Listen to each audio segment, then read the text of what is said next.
I love gambling. I love it so much.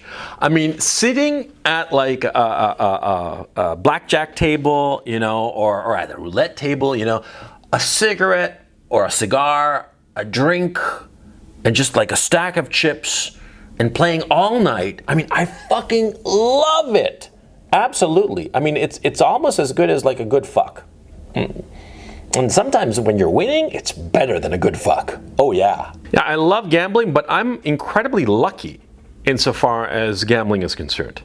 Not insofar as like winning money. No, I'm not lucky. I don't mean lucky in that sense. No, I mean lucky in a very different sense. And the sense is that, see, I don't need to gamble. I love gambling, but like right now, and I'm thinking about it, I realize that I have not gone gambling in over a decade. Oh yeah. I was living in London in 2017, right? And there are a bunch of casinos all over the place. And I actually never got around to going to one. You know, I never did.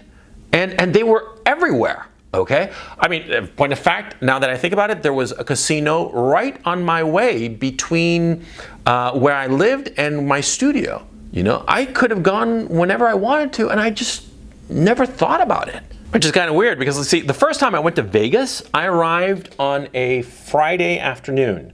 I'd driven in from LA where I was living. This was like in 97 or so. I drove in the afternoon.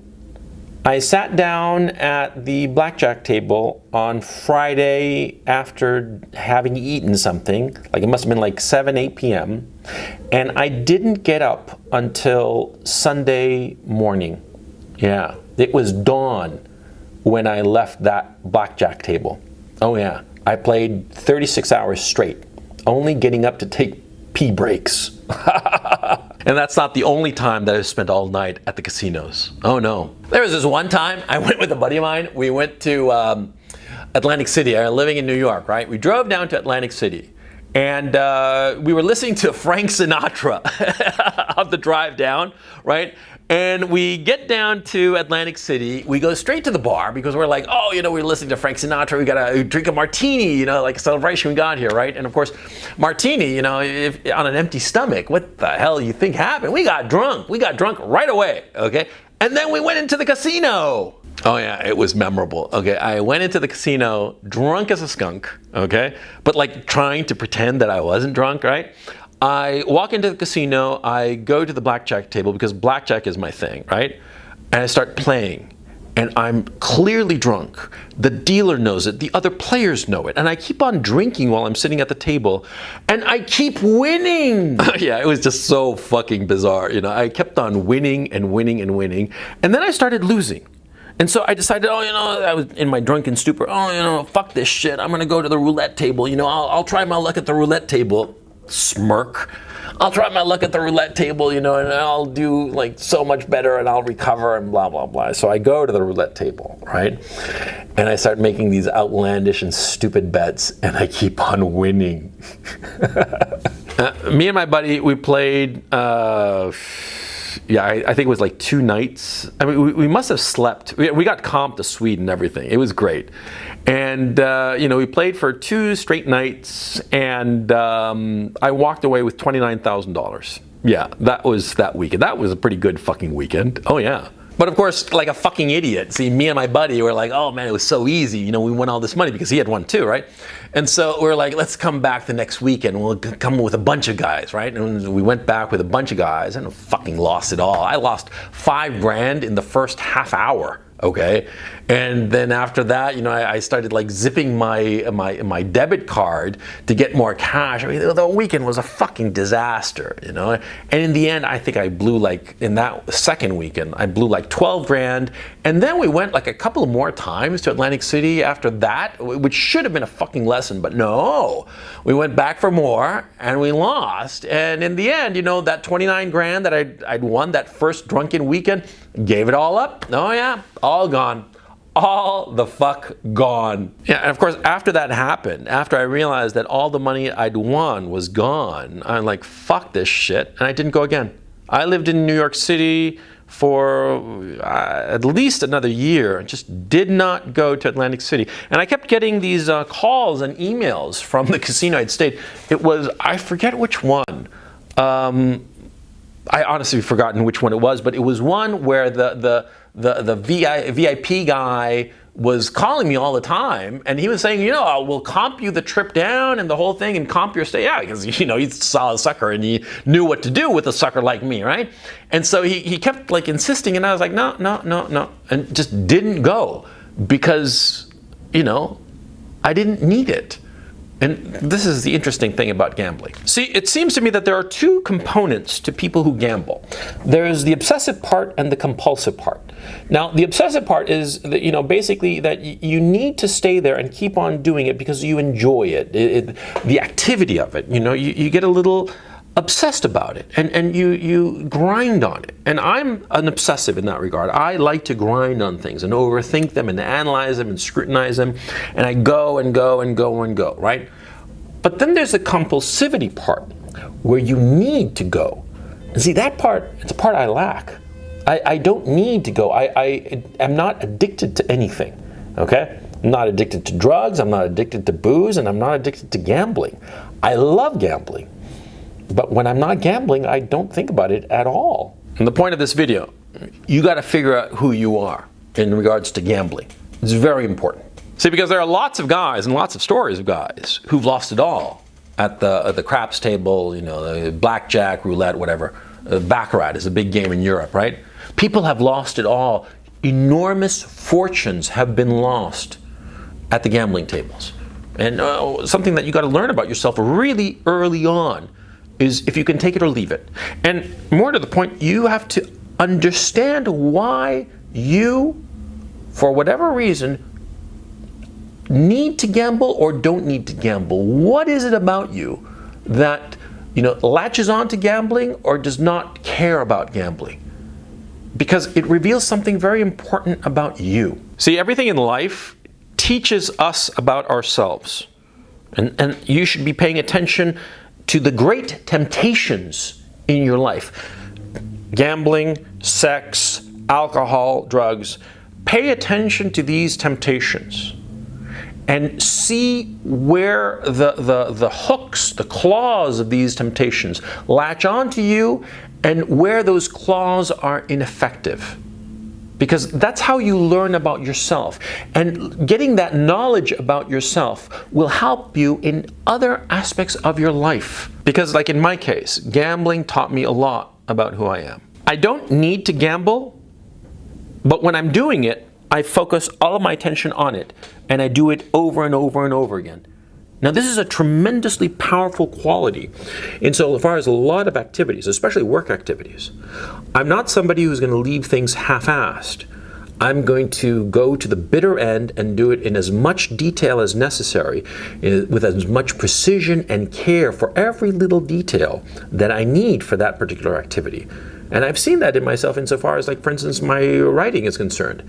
You know, I'll look over and nurse a paragraph or a chapter and go over it and fix it and this and that and the other, even though it's done technically, but I'll want to improve it. I'll want to improve all the little details so it's just so it's just right.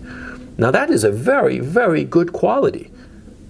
But on the other hand, that obsessiveness, right, can sometimes be very annoying because I start to drill down into things that I shouldn't be drilling down and trying to, you know, needle and needle. And when I was younger, this was a bigger problem than it is now. Because when I was younger, I was just an annoying little shit that would just keep on poking and poking and poking and poking until, you know, whatever it was that I was poking would finally blow up and blow up all over me, right? So that obsessiveness is not a good thing. And the lack of compulsiveness, the lack of sometimes stick-with-itness has allowed me to walk away from bad situations, walk away from, you know, prevented me from falling into the sunk cost fallacy. But it has also cost me a lot of times relationships when I decided, you know, fuck it, it's not worth my time to work on this relationship with this person, be it a friend or a lover, and just to walk away. That's a sad thing because a lot of relationships I've had, I've left behind because of this lack of compulsivity. I don't know what you call the lack of compulsivity, the opposite of being compulsive. But I have it. I have it in spades. It allows me to walk away from messy situations and allows me to walk away from situations and from people that I shouldn't have. You see what gambling has taught me? Now, as a 51-year-old man, what do I think about gambling? Well, I think gambling is stupid. I think that you should never bet more than trivial amounts. I'm talking like $1, $5 on the outside. I'm talking like real bets, right? You should never get into betting or gambling, okay?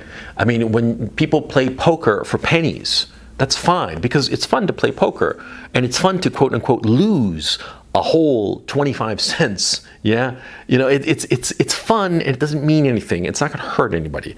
You should never gamble to the point where it can hurt you. And if you are ever in a situation where you realize that the loss could potentially hurt you, at that very moment, stop, get up, and walk away. Because why risk it? What's the point? What is to be won? What is to be earned? You know, yeah, you might win, but you will likely lose, because the casinos, you know, the gambling parlors or what have you, they are built to make you lose. That's the whole point. That's the whole business. You look at the incredible decor of these casinos.